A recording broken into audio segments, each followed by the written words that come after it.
My sister died between the third and fourth period on the floor of the girls' bathroom, without help, without a nurse, without anyone checking on her for almost 40 minutes.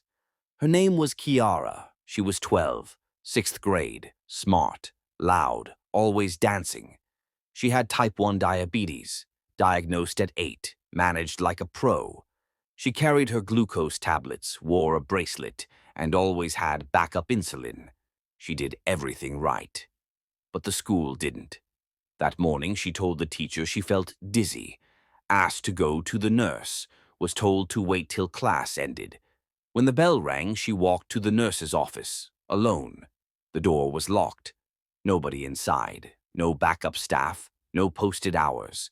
Just a handwritten sign, out sick, return tomorrow. She tried to call me. I didn't pick up. I was in my own class, senior year.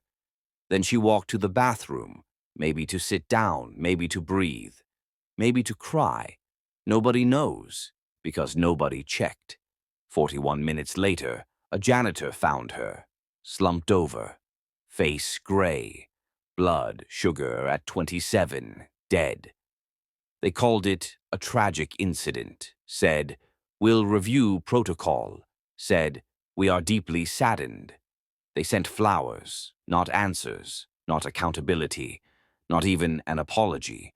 But I wasn't interested in flowers. I wanted the truth. I filed a request for the medical records, then for the school nurse schedule, then for the emergency response log. Everything was delayed, everything redacted, everything cold. So I started asking questions. The nurse had been gone for 2 weeks. Budget cut. The school didn't replace her. The principal submitted a request. The district denied it. Non-critical support staff will rotate between campuses, they wrote. The rotation hadn't arrived. The EpiPen cabinet was locked. No one had the key. No one even remembered the code. The call to 911 came 22 minutes after Kiara collapsed. And even then, they routed it through the district medical liaison. By the time EMS arrived, she was already gone.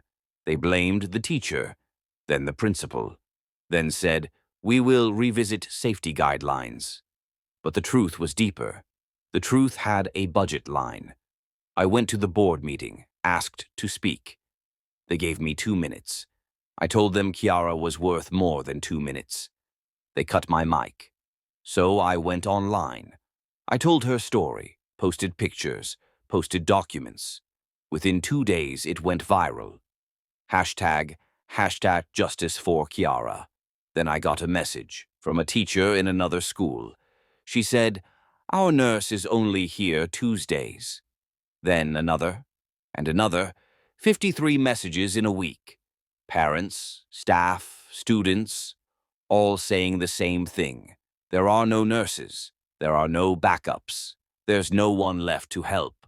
The superintendent issued a statement, called it misinformation, said, "Our schools are safe."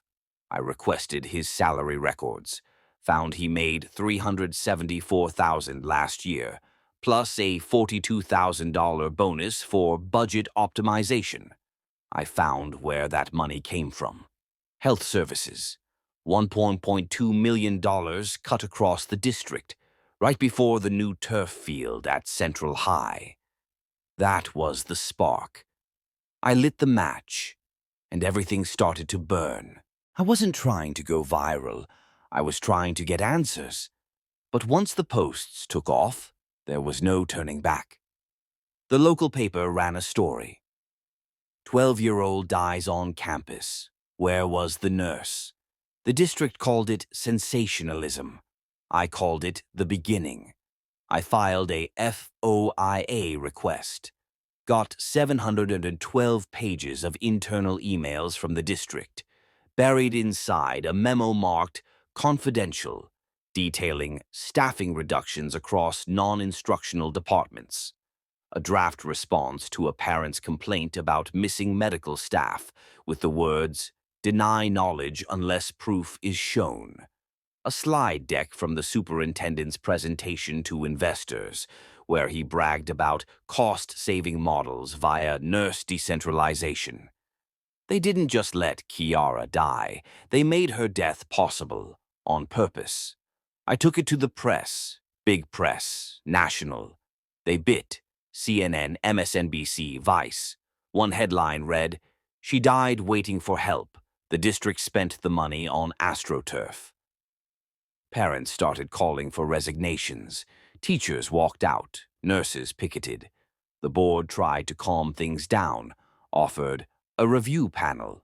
I said, "Not enough." Then I found something worse.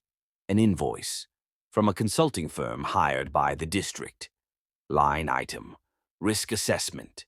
Avoid classification of medical essential staff. To reduce liability. They'd gamed the system. Reclassified nurses as optional to avoid lawsuits. I found the firm's lead consultant, recorded the conversation. She said, "We advised what was legal, not what was moral." I posted the clip. It got 3.4 million views. The district CEO, David Remsen, issued a video apology. Said, "We grieve the loss of Kiara.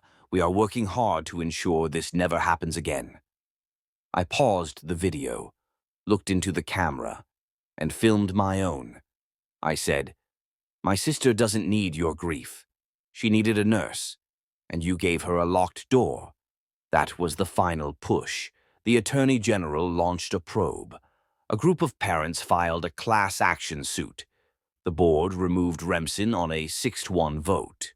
In court, under oath, he admitted he knew, that he approved the budget cuts, that he signed the turf deal, that he didn't foresee this level of harm. We made sure everyone else did. They offered me money. I refused. I asked for this instead. A full-time nurse in every school, emergency response reforms, a memorial law in her name. We got it. It's called the Kiara Act. It's not just a plaque. It's policy. And it will outlive every press cycle. I still walk past her old school, still hear her laugh in the hallway walls, still wish I'd answered the call that day. But now I speak for her. Every time someone says, "It's just a budget cut," I say, "My sister died because of your spreadsheet." They let her die in the school bathroom. I made sure the district CEO lost everything. And I'm just getting started.